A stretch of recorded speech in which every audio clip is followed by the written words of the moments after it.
Yes, people, what's going on? Welcome to Stretford Paddock. I am Adam McCullough. We are back with Gazzetta United, the place where I go through some of the papers, have a little coffee, have a little chinwag with you lot sat at home and look over some of the action and talking points from the weekend so far. I say so far because there's obviously still many games to play as we speak, and obviously the one that we want to talk about is mainly Arsenal 0, Manchester United 0. So we'll be looking through the back pages, getting all the latest, and of course getting my thoughts on what's going down in these papers. Make sure you're keeping it locked to Stretford Paddock by hitting that subscribe button, liking, commenting, sharing, and of course joining if you can as well. And of course check out all the post-match reaction from the game yesterday if you haven't seen that already. But for now, let's get stuck into some of these back pages straight after a little slurps of my coffee.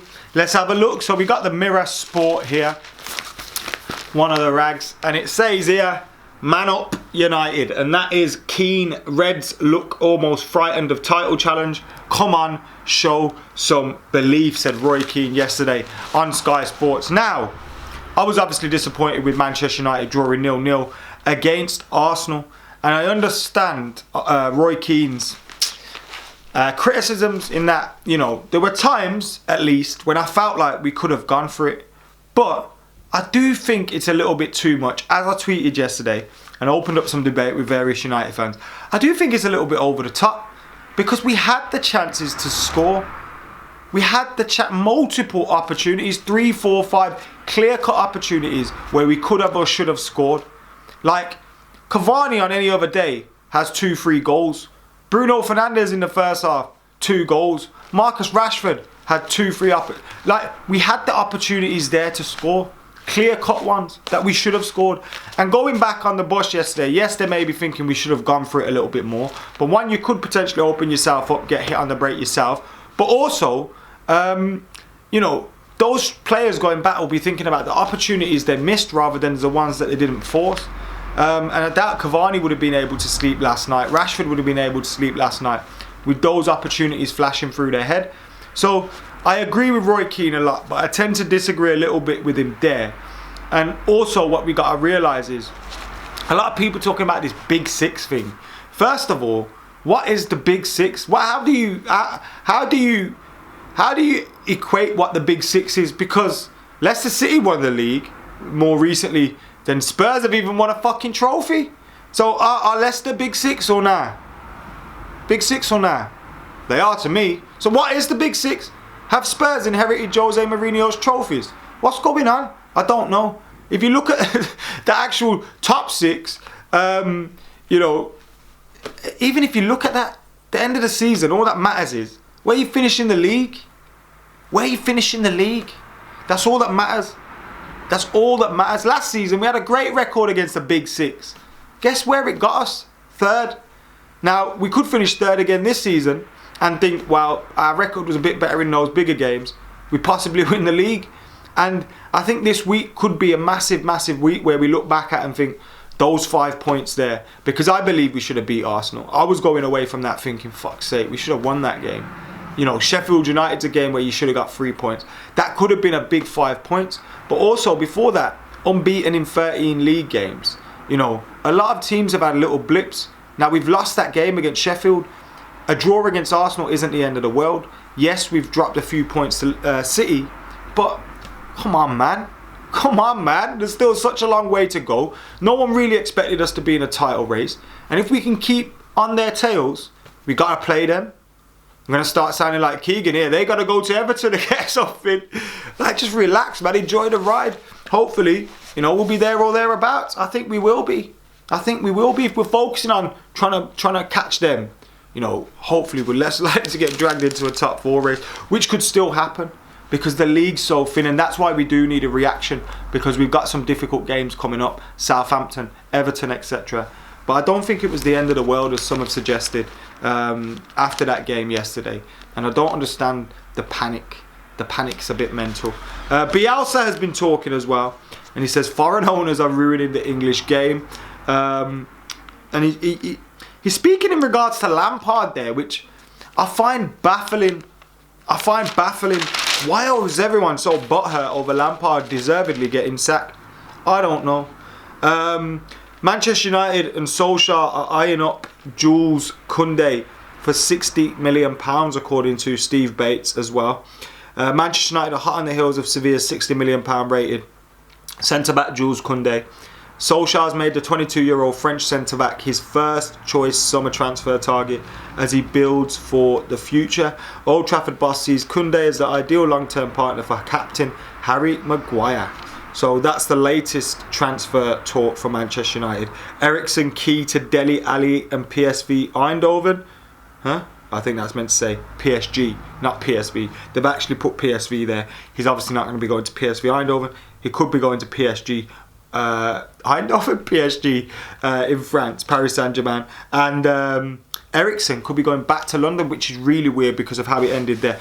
I don't get it. But you know what? Let's leave them to it. Here's an article from Andy Dunn which says this was the perfect game for United to show whether they are ready to be champions, and they're not. Bit harsh again, because I'm sure 2 months ago Andy Dunn here didn't even consider us title challengers. So now Mr. Captain Hindsight. Oh God. Robbie Fowler again. Lampard's acting was disgraceful. Clearly managers are cheaper to get... Oh, fuck off. They've replaced him with a much better manager. What are you like moaning about, man? I don't get it. I'm really... just grinding my gears, man. They've just appointed a better manager. What are you like on about? What are you on about?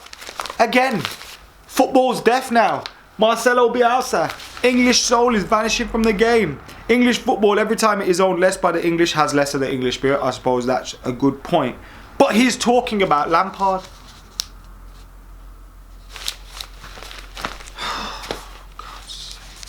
Keane lets rip as United slip again. And Van Dijk gives Klopp a title. Virgil van Dijk will give Liverpool's title hopes a massive lift by returning to action in time for the Premier League climax. Apparently he'll be back for April. It's a massive injury though, whether he'll be back as the same player, whether he'll have to be eased back in. I imagine he wouldn't be up to close to full speed by next season, but obviously, look, I don't want Liverpool to strengthen and I don't want them to be good, but also players suffering potential injuries like that isn't ideal for anyone, and it's not great, is it? And so it's good to see him actually making a recovery. Just hope it's a little bit slower than necessary so that, you know, we can finish above Liverpool. Doubts are creeping in now for Solskjaer, says Harry Pratt. He might be living up to his name. Let's read this.